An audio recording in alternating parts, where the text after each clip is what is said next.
పాత్రికేయ మిత్రులందరికీ ముందుగా నా నమస్కారాలు నేను తెలియజేస్తున్నాను.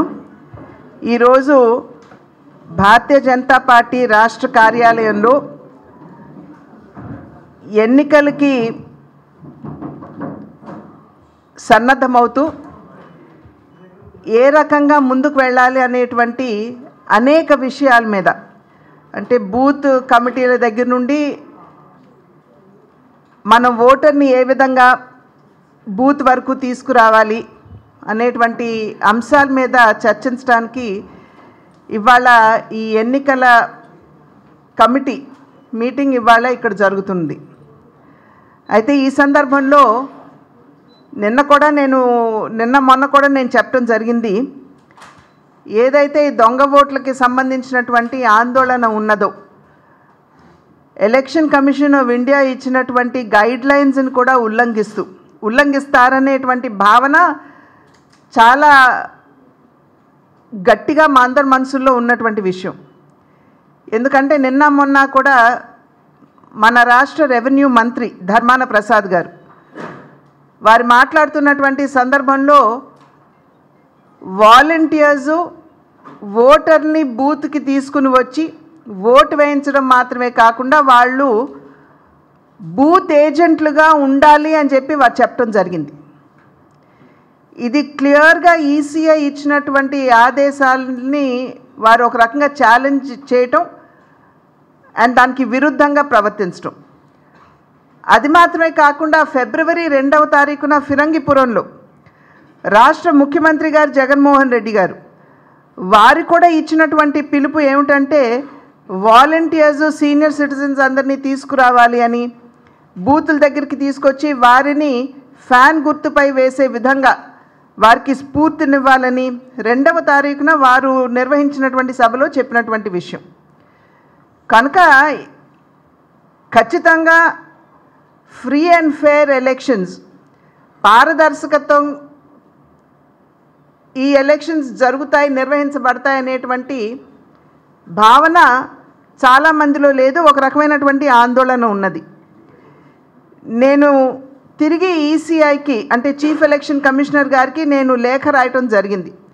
ఈ విషయాలన్నీ కూడా వారికి తెలియజేస్తూ, అంతకుముందు ముఖ్యమంత్రి గారు మాట్లాడినటువంటి మాటలు కావచ్చు, నిన్న మొన్న ధర్మాన ప్రసాద్ గారు చేసినటువంటి వ్యాఖ్యలు కావచ్చు, వాటిని పొందుపరుస్తూ వాటి యొక్క కాపీలతోటి నేను సిఈసి గారికి చీఫ్ ఎలక్షన్ కమిషనర్ గారికి పంపించడం జరిగింది. కనుక ఇవాళ పారదర్శకతో ఎలక్షన్స్ ఫెయిర్గా చేయవలసినటువంటి బాధ్యత ఇవాళ చీఫ్ ఎలక్షన్ కమిషనర్ గారి మీద ఉన్నది అని చెప్పి మేమందరం కూడా భావిస్తున్నాం. ఈ సందర్భంలో మా కార్యకర్తలు 2 రోజుల క్రితం నుండి ప్రజాపోరు యాత్ర ప్రారంభించారు.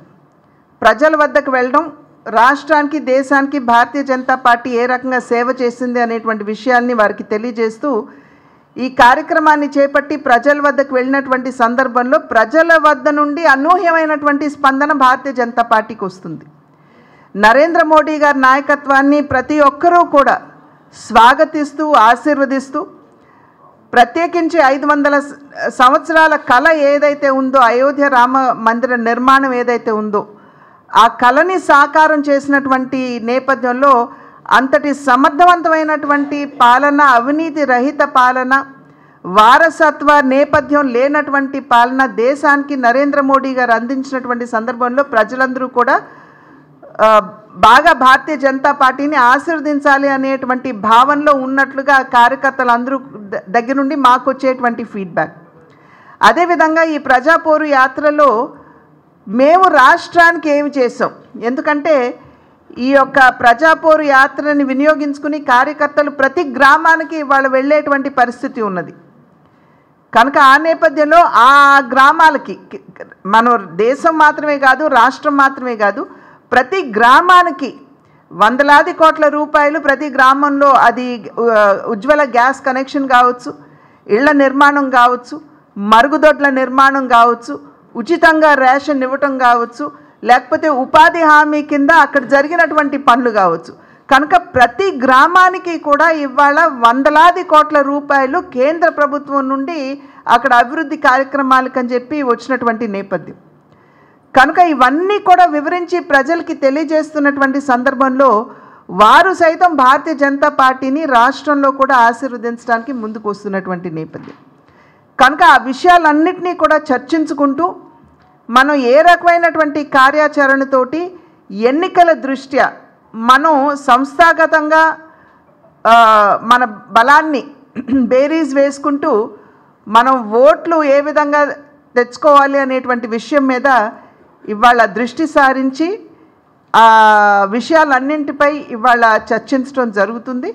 కార్యకర్తలు అందరూ కూడా ఉత్సాహంగా ఉన్నారు. ఖచ్చితంగా భారతీయ జనతా పార్టీని ఒక బలీయమైనటువంటి శక్తిగా తీర్చిదిద్దాలి అనేటువంటి కృత సంకల్పంలో అందరూ ఉన్నటువంటి కార్యకర్తలు అందరూ ఉన్నటువంటి సందర్భంలో భారతీయ జనతా పార్టీ ఫలితాలు మెరుగ్గా ఉంటాయని చెప్పి మేము అందరం కూడా విశ్వసిస్తున్నాం.